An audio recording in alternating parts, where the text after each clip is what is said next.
ತಮಿಳುನಾಡು ಕಾಲ್ತುಳಿತ ದುರಂತ 3 ದಿನದ ನಂತರ ಮೌನ ಮುರಿದ ವಿಜಯ್.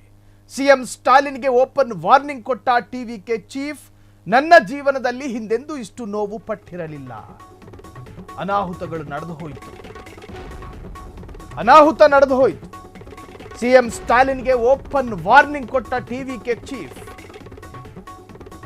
ನನ್ನ ಜೀವನದಲ್ಲಿ ಹಿಂದೆಂದೂ ಇಷ್ಟು ನೋವು ಪಟ್ಟಿರಲಿಲ್ಲ. ನನ್ನ ಹೃದಯ ಈಗಲೂ ನೋವಿನಿಂದ ಒದ್ದಾಡುತ್ತಿದೆ. ಏನು ಪ್ರಯೋಜನ ಈಗ ಒದ್ದಾಡಿ? ಪ್ರಚಾರದ ವೇಳೆ ನನ್ನನ್ನು ನೋಡಲು ಜನ ಬಂದಿದ್ರು. ಜಾಗೃತೆ ವಹಿಸಬೇಕಾಗಿದ್ದು ಕರ್ತವ್ಯ ನಿಮ್ದಲ್ವಾ? ಅವರಿಗೆ ಭದ್ರತೆ ಒದಗಿಸುವ ವಿಚಾರದಲ್ಲಿ ರಾಜಿ ಆಗಬಾರದು. ರಾಜಕೀಯ ಪಕ್ಷಕ್ಕೆ ಇಟ್ಟು ರ್ಯಾಲಿಗೆ ಅವಕಾಶ ಕೋರಿದ್ದೆ. ಅಂದರೆ ರಾಜಕೀಯ ಪಕ್ಕಕ್ಕಿಟ್ಟು ನಾನು ರ್ಯಾಲಿಗೆ ಅವಕಾಶ ಕೋರಿದ್ದೆ. ಆದರೆ ನಡೆಯಬಾರದು, ನಡೆದು ಹೋಗಿದೆ. ನಾನು ಕೂಡ ಮನುಷ್ಯ, ಅರ್ಥ ಮಾಡಿಕೊಳ್ಳಿ. ಉದ್ವಿಗ್ನತೆಗೆ ಅವಕಾಶ ಬೇಡ ಎಂದು ಅಲ್ಲಿಗೆ ಹೋಗಲಿಲ್ಲ. ಶೀಘ್ರವೇ ಸಂತ್ರಸ್ತರನ್ನ, ಮೃತರ ಕುಟುಂಬಸ್ಥರನ್ನ ಭೇಟಿ ಮಾಡುವೆ. ನಾವು ಯಾವುದೇ ತಪ್ಪು ಮಾಡಿಲ್ಲ. ಆದರೂ ನಮ್ಮವರ ಮೇಲೆ ಎಫ್ಐಆರ್ ಹಾಕಿದ್ದಾರೆ. ಸಿಎಂ ಸಾರ್, ನನ್ನ ಮೇಲೆ ದ್ವೇಷ ಇದ್ರೆ ನನ್ನನ್ನು ಏನಾದರೂ ಮಾಡಿ, ಆದರೆ ಜನರ ತಂಟೆಗೆ ಹೋಗಬೇಡಿ, ಸುಮ್ಮನಿರೋದಿಲ್ಲ. ಸಿಎಂ ಸ್ಟಾಲಿನ್ಗೆ ಎಚ್ಚರಿಕೆ ಕೊಟ್ಟ ದಳಪತಿ ವಿಜಯ್.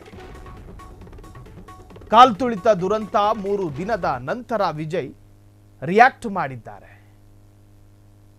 ಕತ್ತಿಯ ಕುಲುಮೆ ಪಕ್ಕದಲ್ಲಿದೆ.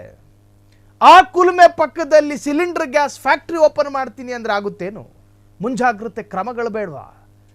ಕೈ ಜಾರಿ ಚಾಕು ಹೊಟ್ಟೆಗೆ ಬಿತ್ತು ಸತ್ತೋದ ಅಂದ್ರೆ ಕ್ಷಮೆ ಕೊಡೋದಕ್ಕಾಗುತ್ತೇನು? 27,000 ಜನ ಬರಬಹುದಾದ ಸಾಧ್ಯತೆ ಇದ್ದಂತಹ ಸಂದರ್ಭದಲ್ಲಿ ಹೆಚ್ಚುವರಿ ಪೊಲೀಸರಿಗೆ ಮನವಿ ಮಾಡ್ಕೋಬೇಕಾಗಿತ್ತು.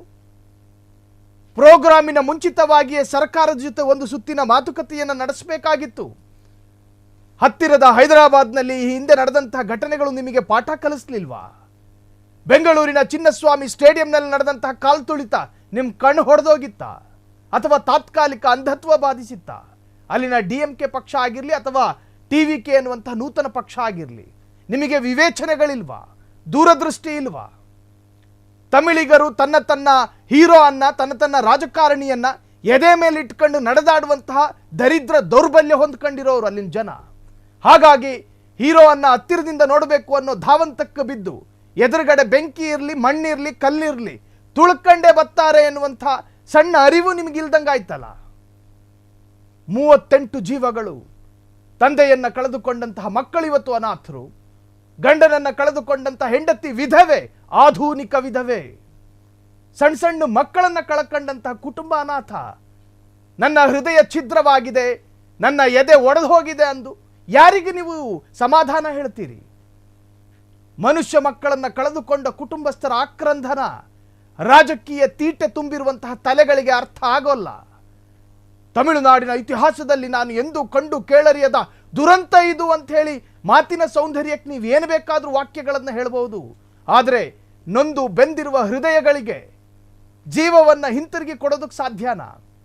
ನಿಮ್ಮ ರಾಜಕೀಯ ತೆವಲುಗಳಿಗೆ 3 ದಿನ ವಿಂಗಡಣೆ ಮಾಡಿಕೊಂಡು ಅದೇ ಕರೂರು, ಅದ್ಯಾವುದದು, ಅಲ್ಲೇ ನೀವು ಬೇರೆ ತರಹದ ಸಭೆಗಳನ್ನು ಮಾಡಬಹುದಾಗಿತ್ತಲ್ಲ.